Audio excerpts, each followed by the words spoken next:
I'm Candy Randolph, and today we're talking about discovering or maybe rediscovering your personal style in midlife.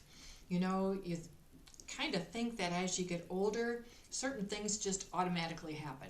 And one of those is we know who we are inside and out, and that includes our personal sense of style. But it doesn't happen automatically just because we get older. Many of the women who write to me tell me that one of their biggest frustrations or hurdles is in the area of fashion sense, feeling good about themselves and feeling confident in what they're wearing.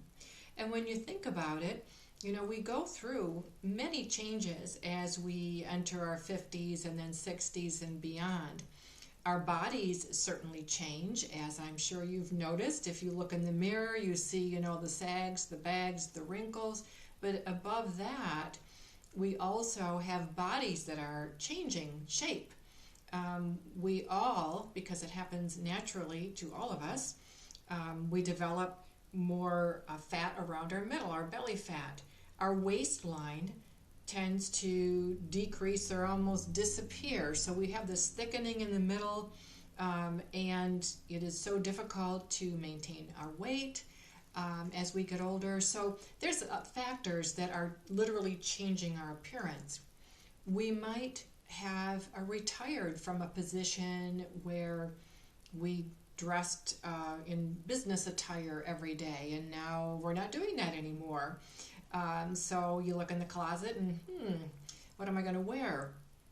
Or you might have relocated, whether it's for part of the year or all of the time. Maybe you live in a totally different climate than you did before. So there's a variety of factors that can affect what we have to wear and how we feel about it when we're wearing those clothes. So my thought process is really a 3-step simple way for you to discover what it is you really enjoy wearing, and then figure out what you have that fits that criteria and where to go from there if you need to make some changes. So let's take a look at those 3 steps. Let's discover how to find your personal style. I have 3 simple steps to show you here.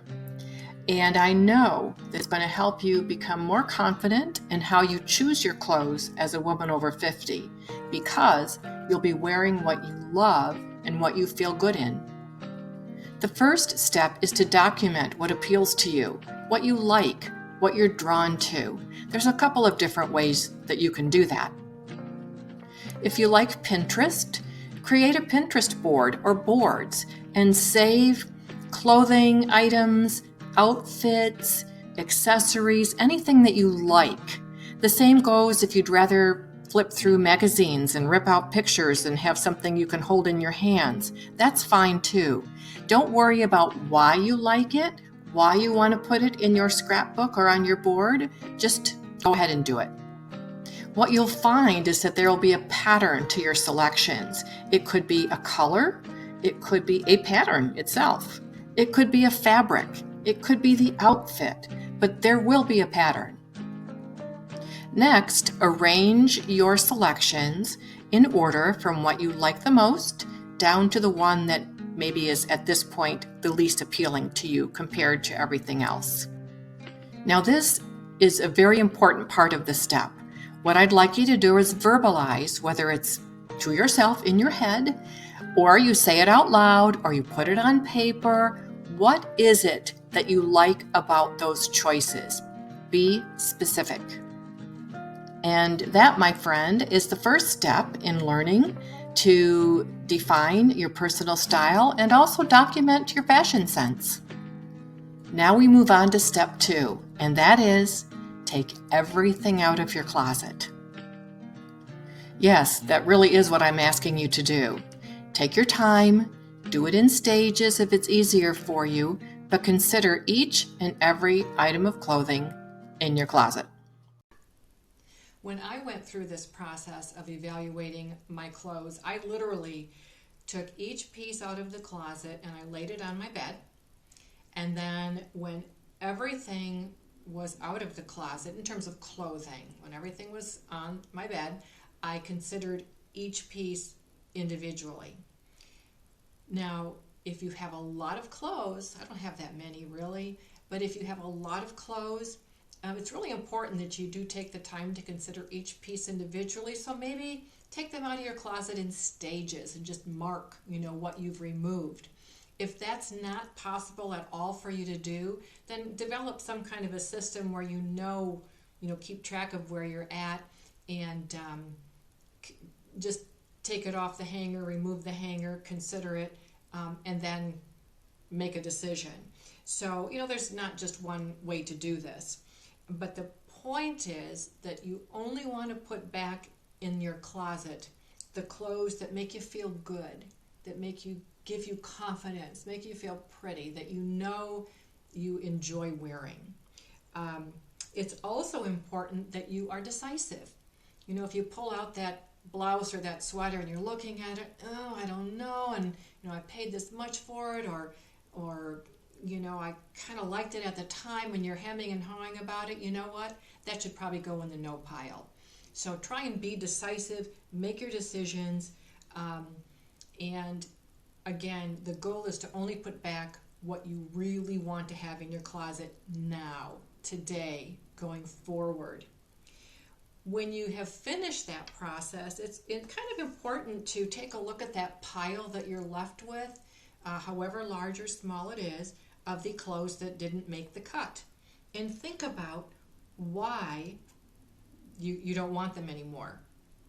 It could be a simple matter of they don't fit, whether they're too large or too small, too short, too long, whatever the case may be.